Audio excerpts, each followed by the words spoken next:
Ecuador బోరుమంటోంది. Japan అతలాకుతలమైపోయింది. Myanmar, Afghanistan, పాకిస్తాన్లు కంగారు పడుతున్నాయి. వరుస భూకంపాలు దేనికి సంకేతాలో అర్థం కాక ప్రపంచ దేశాలు భయంతో వణుకుతున్నాయి.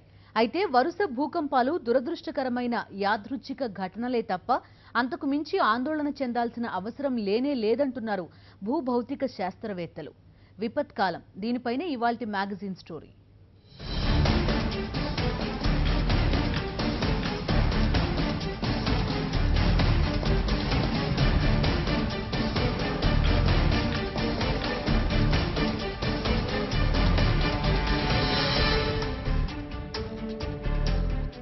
వరుస భూకంపాలు ప్రపంచాన్ని వణికిస్తున్నాయి. మరిన్ని భూకంపాలు తరుముకు వచ్చే ప్రమాదం ఉందని ఆందోళనలు వినబడుతున్నాయి.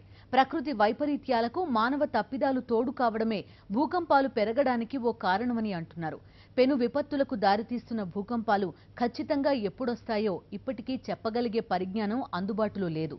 అదే మానవాళిని మరింత భయపెడుతోంది. ఏప్రిల్ 16 అర్ధరాత్రి, తెల్లవారితే ఆదివారం. అందరూ గాఢ నిద్రలో ఉన్న సమయం. ఈక్వెడార్ను భారీ భూకంపం గడగడలాడించింది.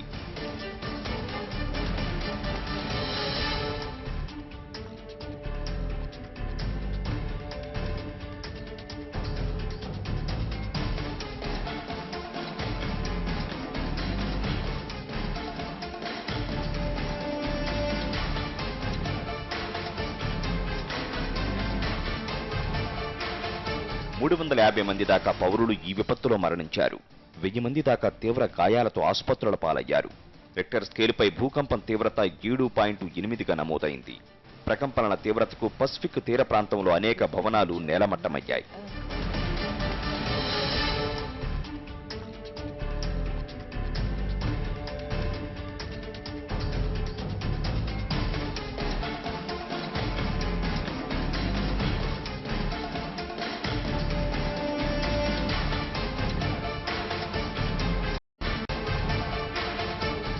శిథిలాల కింద వందలాది మంది చిక్కుకున్నారు.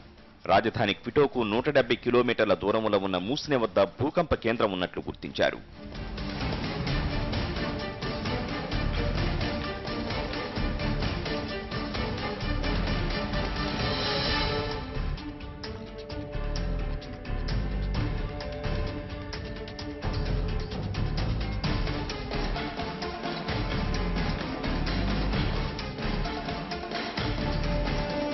దేశ చరిత్రలోనే ఇంతటి విపత్తును ఎన్నడూ చూడలేదని ఈక్వెడార్ ప్రభుత్వం అంటోంది.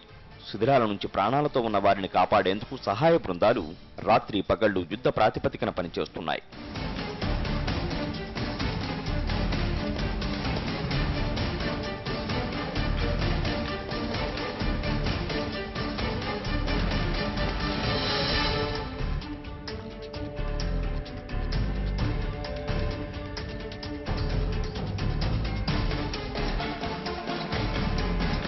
ప్రధాన భూకంపం వచ్చిన తర్వాత కొంతసేపటికి 50కి పైగా చిన్న చిన్న ప్రకంపనలు తోడు చేసుకున్నాయి. దాంతో ప్రజలు ఇళ్లలోంచి బయటకొచ్చేసి భయంగా కాలం గడిపారు. వీధుల్లోనే వారు నిద్రపోయారు.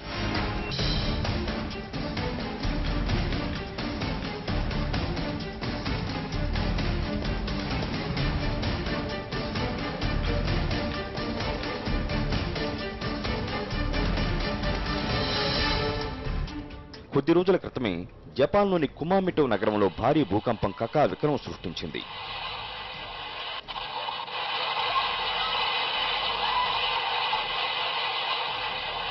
దాని తీవ్రత రిక్టర్ స్కేలుపై 7.3గా నమోదైంది. ఈ భూకంపానికి భవనాలు, వంతెనలు కూలిపోయాయి.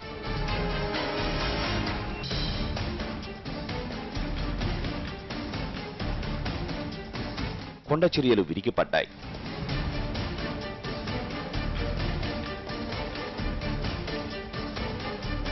,80,000 మంది సహాయ శిబిరాల్లో తలదాచుకున్నారు. 41 మంది మృతి చెందగా చాలా మంది క్షతగాత్రులయ్యారు. మరికొందరు ఆచూకీ దొరకడం లేదు.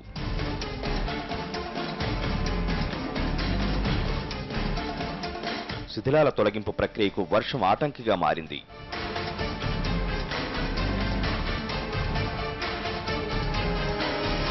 ఈ భూకంపానికి 2 రోజుల ముందే ఏప్రిల్ 15న మరో భూకంపం వచ్చింది.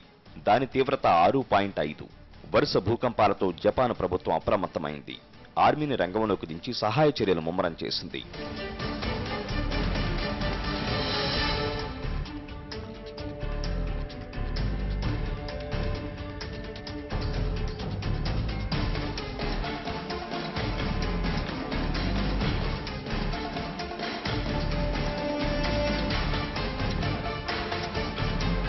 ఈ భూకంపానికి ఒకరోజు ముందు అంటే ఏప్రిల్ 13న భారత్ మయన్మార్ మధ్యలో మరో భూకంపం చోటు చేసుకుంది.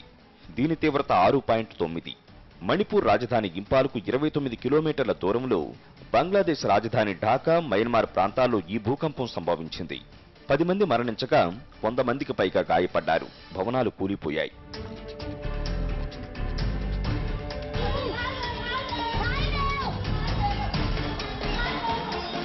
ఏడాది మార్చి 2న ఇండోనేషియాలో 7.8 తీవ్రతతో భారీ భూకంపం సంభవించింది. అయితే ప్రాణనష్టం లేకపోవడం శుభవార్త. దానికి ముందు ఆఫ్ఘనిస్తాన్, పాకిస్తాన్ సరిహద్దుల్లోనూ భూకంపం కంగారు పెట్టింది. ఒకదాని తర్వాత ఒకటిగా సంభవిస్తున్న భూకంపాలు దేనికి సూచికలు? మునుముందు మరిన్ని భూకంపాలు విలయాన్ని సృష్టించే ప్రమాదం పొంచి ఉందా అన్నది ఇప్పుడు మానవాళిని భయపెడుతోంది. ఈక్వెడార్లో వచ్చిన భూకంపం తీవ్రత జపాన్లోని సుమామోటో భూకంపం తీవ్రత కంటే 20 రెట్లు శక్తివంతమైనదని సిస్మిక్ నిపుణులు అంటున్నారు.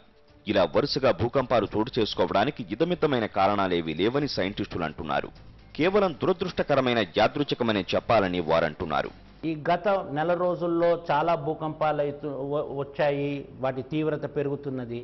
గత 30 రోజుల్లో మనం 4.5 నుంచి ఎక్కువ మోతాదులో ఏదైతే మేము రికార్డ్ చేసామో చూస్తామో కొన్ని వందల అర్త్క్వేక్స్ జరుగుతున్నాయి అన్నమాట. ఎప్పుడైతే 6.5, 7, 7.5 మ్యాగ్నిట్యూడ్స్ అర్త్క్వేక్స్ అయితే అప్పుడే మనకి ప్రాణ నష్టం, ఆస్తి నష్టం జరుగుతూ ఉంటుంది. అందుకే మనకి ఇవాళ పక్కనే ఏదైతే ఈ భూకంపాలు సంభవించాయో మనకు బర్మా అయినా సరే, జపాన్ అయినా సరే, ఈ ఎక్వెడార్లో అయినా సరే మనం అనుకుంటున్నాం సైస్మిక్ యాక్టివిటీ పెరిగిపోయిందని. అది నిజం కాదు.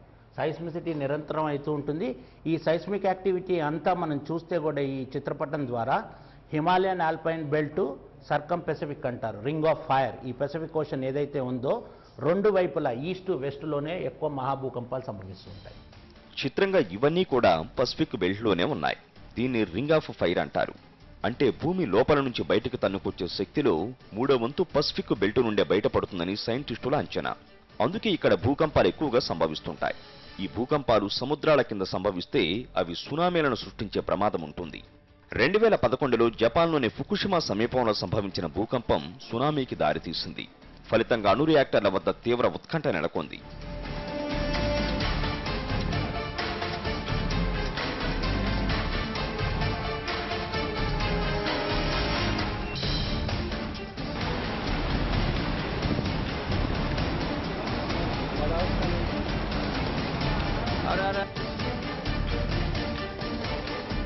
ఇరవయ్యవ శతాబ్దపు మొదటి నుంచి 60 సంవత్సరాల్లో భూకంపాలు ఎక్కువగా వచ్చాయి.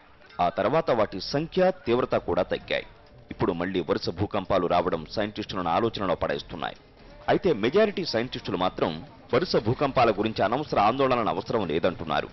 అయితే మునుముందు మరిన్ని భూకంపాలు వచ్చే ప్రమాదాన్ని కొట్టిపారేయలేమని, కాకపోతే వాటికి ఇప్పటి భూకంపాలకు సంబంధం మాత్రం ఉండదని వారంటున్నారు.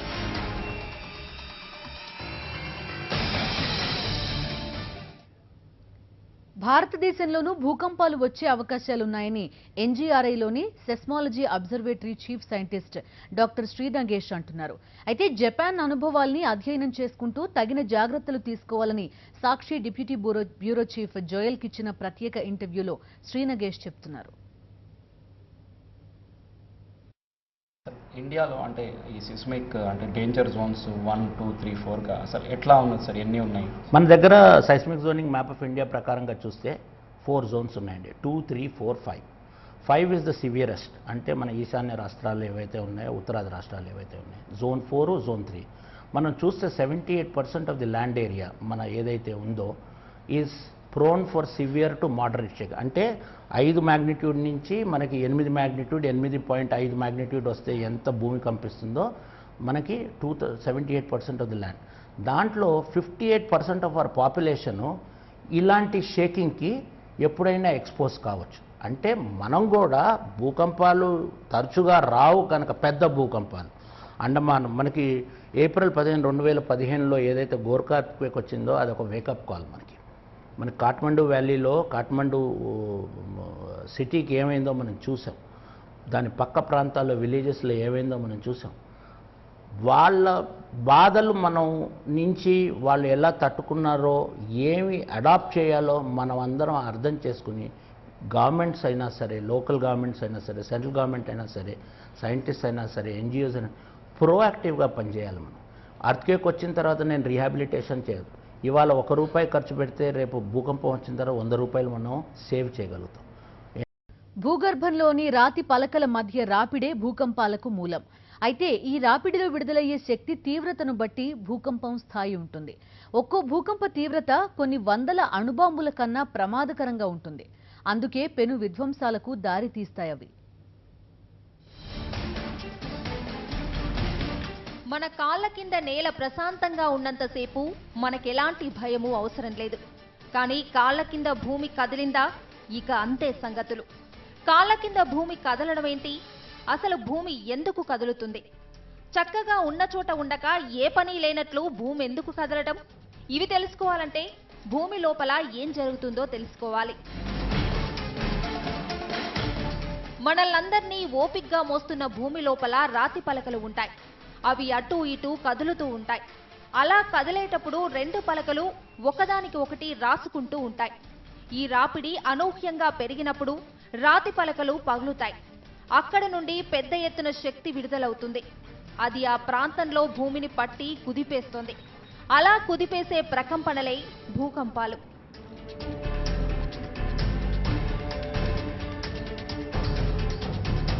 ఈ ప్రకంపనల తీవ్రతను బట్టి భూకంపాల ప్రమాదాన్ని లెక్క కడతారు. ఈ తీవ్రతను కొలవడానికి సిస్మోగ్రాఫ్ను వినియోగిస్తారు. సిస్మోగ్రాఫ్ మీద 5 కన్నా తక్కువ స్థాయిలో భూకంపాలు వస్తే ఎలాంటి ప్రమాదము ఉండదు. 5 దాటాక ప్రమాద తీవ్రత మొదలవుతుంది. 7 దాటితే కొంపలు కూలుతాయి. 8 దాటితే భూమి దద్దరిల్లుతుంది. 8.5 దాటితే పెను విలయమే. ఈ భూకంపాలు అనేది భూమి లోపల పొరలు లోపల శక్తి నిక్షిప్తమైన శక్తి ఎక్కడైతే ఆ పగుళ్ళు కానీ ఆ బలహీనటువంటి పొరల మధ్య నుంచి ఆ శక్తి బయటికి వచ్చినప్పుడు మనము భూకంపనము భూప్రకంపనం అని చెప్పి మనం అంటూ ఉంటాము. అయితే మనం చూసినట్టయితే రిచర్డ్ స్కేల్ పైన 5 లోపు ఉన్నదాన్ని మనము కంపనాలు అని చెప్పి అంటుంటాము. 5 కంటే ఎక్కువ వచ్చిన దాన్ని భూకంపనం అని చెప్పి అంటుంటాము, భూకంపాలు అని చెప్పి అంటుంటాము. ఈ ప్రకంపనలు మైదాన ప్రాంతంలో చోటు చేసుకుంటే పెద్ద ఎత్తున ఇల్లు నేలమట్టమవుతాయి. భూకంపం సంభవించిన చోట జనావాసాలు ఎక్కువగా ఉండే నగరాలు ఉంటే ప్రాణ నష్టం ఎక్కువగా ఉంటుంది. ఇప్పుడు ఈక్వెడార్లో జరిగింది అదే.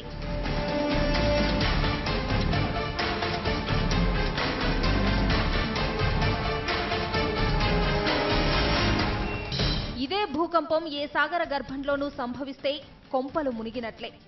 ఎందుకంటే అవి సునామీలకు దారితీస్తాయి. 2004లో సుమత్రా దీవి సమీపంలో సంభవించిన భూకంపం భారీ సునామీని సృష్టించింది. అది మహాప్రళయమే అయింది. 2,30,000 మంది ప్రాణాలను బలిగొన్న విపత్తు అది. తీర ప్రాంతాలను దశాబ్దాల పాటు వెంటాడిన పెను విషాదం అది. ఇప్పటికీ ఆ ప్రాంత ప్రజలు సునామీ పేరు చెబితేనే వణికిపోతారు.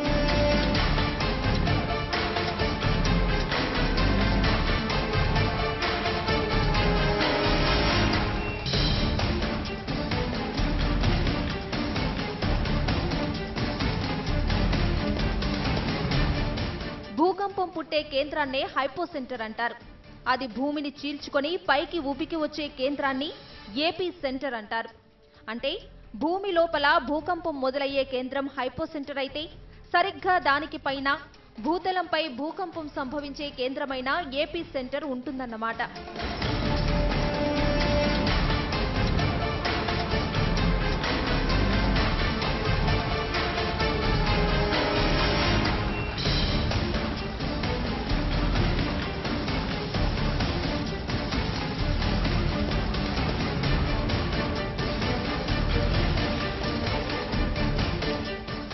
ప్రపంచం మొత్తం మీద నిత్యం వేలాది భూకంపాలు చోటు చేసుకుంటాయి. అయితే ఇవన్నీ కూడా రెక్టార్ స్కేల్పై 5 కన్నా తక్కువగా ఉంటాయి. అందుకే ఎలాంటి ప్రభావాన్ని చూపవు. కాకపోతే ఇలాంటి ప్రకంపనలన్నీ కూడా సిస్మోలాజికల్ ల్యాబొరేటరీలలో నమోదవుతూ ఉంటాయి. భూకంపాలు ఎక్కువగా వచ్చే ప్రమాదం మాత్రం పసిఫిక్ రింగ్లోనే. అది కూడా జపాన్లోనే ఎక్కువగా వస్తూ ఉంటాయి. ఎందుకంటే జపాన్ కింద 3 రకాల రాతి పలకలు నిరంతరం రాసుకుంటూ ఉంటాయి. ఏటా జపాన్లో 1,00,000 దాకా భూకంపాలు వస్తూ ఉంటాయి. అయితే అన్నీ కూడా తక్కువ తీవ్రత కలిగినవే. మొన్నటికి మొన్న సంభవించిన భూకంపం పెద్దదే. ఇప్పుడు జపాన్లో సార్ అంటే సుమారుగా ఒక ఏడాది పాటులో వాళ్ళకి ఎన్ని అంటే ట్రెమర్స్ కానీ ప్రకంపనలు కానీ ఎర్త్ క్వేక్స్ కానీ ఎన్నో వస్తాయి సార్ సుమారు? వాళ్ళు రికార్డ్ చేసే వాళ్ళ నెట్వర్క్ ఏదైతే ఉందో కొన్ని వందల స్టేషన్స్ ఉన్నాయన్నమాట, సైస్మలాజికల్ స్టేషన్స్. 1 మ్యాగ్నిట్యూడ్ నుంచి తీసుకుని, అంటే ఇప్పుడైతే ఈ ఏడాది 7.0 హైయెస్ట్. వాళ్ళు ఎవ్రీ ఇయర్ వాళ్ళకి ఇప్పుడు ఈ 7.0కి 500 అర్త్క్వేక్స్ వచ్చాయి, మైక్రో ట్రెమర్స్ అంటే ఆఫ్టర్ షాక్స్ ఏవైతే ఉన్నాయో. వాళ్ళకి సుమారు 1,00,000 కన్నా ఎక్కువ అర్త్క్వేక్స్ వస్తాయన్నమాట. ఎందుకంటే that is one of the most active reasons in the world, ఎక్కడైతే 3 పలకలు ఒక పలక కింద వెళ్తున్నాయి. ఫిలిపైన్స్ ప్లేట్ అయినా సరే, పసిఫిక్ ప్లేట్ అయినా సరే, యురేషియన్ ప్లేట్ అయినా సరే, వాటన్నిటి కింద ఈ పలకలు వెళ్తున్నాయి కనుక ఇంటరాక్షన్ వల్ల అక్కడ భూకంపాలు నిరంతరం సంభవిస్తూ ఉంటాయి. ప్రధాన భూకంపం తర్వాత మరికొన్ని చిన్న చిన్న భూకంపాలు వస్తూ ఉంటాయి. వాటిని ఆఫ్టర్ షాక్స్ అంటారు. ఒక్కోసారి ప్రధాన భూకంపం అనుకున్నదే ఆఫ్టర్ షాక్ అవుతూ ఉంటుంది. అంటే ప్రధాన భూకంపం అనుకున్న దానికన్నా ఎక్కువ తీవ్రతతో మరో భూకంపం రావడం అన్నమాట. అప్పుడు రెండో భూకంపాన్ని ప్రధాన భూకంపంగా పరిగణిస్తారు. భూగర్భంలో భూకంప కేంద్రం ఎంత లోతులో ఉందో దాని ప్రభావము దానిపైనే ఆధారపడి ఉంటుంది. ఉదాహరణకు భూతలానికి చాలా దగ్గరలో చోటు చేసుకుంటే ప్రభావం ఎక్కువగానే ఉంటుంది. ఎందుకంటే భూమి లోపల నుంచి ఎగదన్నే శక్తి నేరుగా భూతలంపై ఉన్న కట్టడాలపై ప్రభావం చూపుతుంది.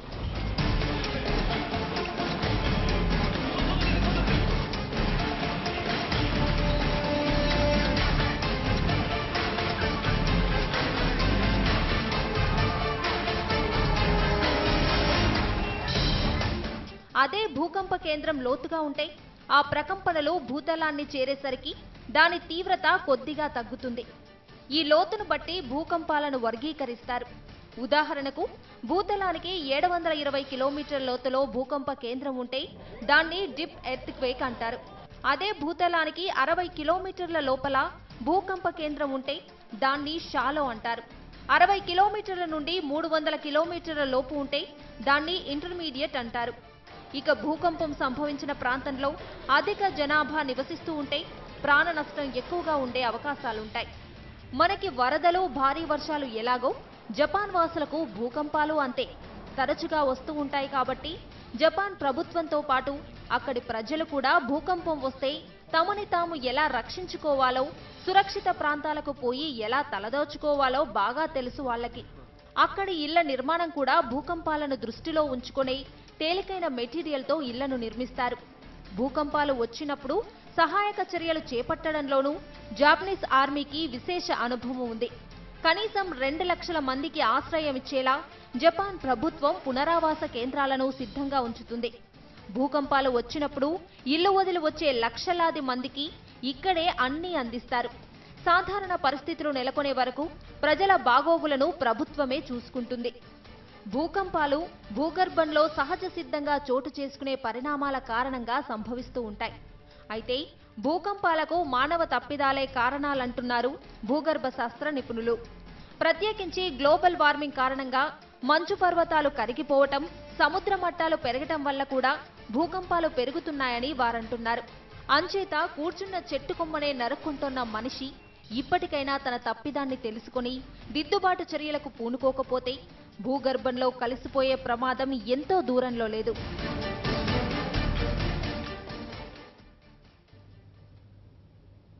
నిత్యం భూకంపాలు వస్తూనే ఉంటాయి. కాకపోతే రిక్టర్ స్కేలుపై అవి చాలా తక్కువ తీవ్రతతో ఉంటాయి. భారీ భూకంపాలు ఖచ్చితంగా ఎప్పుడొస్తాయో తెలుసుకోగల పరిజ్ఞానాన్ని మానవ మేధ ఇప్పటికీ సమకూర్చుకోలేకపోయింది. ఆ దిశగా మరిన్ని పరిశోధనలు జరగాల్సిన అవసరం ఉంది. ఇది ఇవాల్టి మ్యాగజైన్ స్టోరీ. మరో ఇంట్రెస్టింగ్ టాపిక్ తో కలుద్దాం. Stay tuned.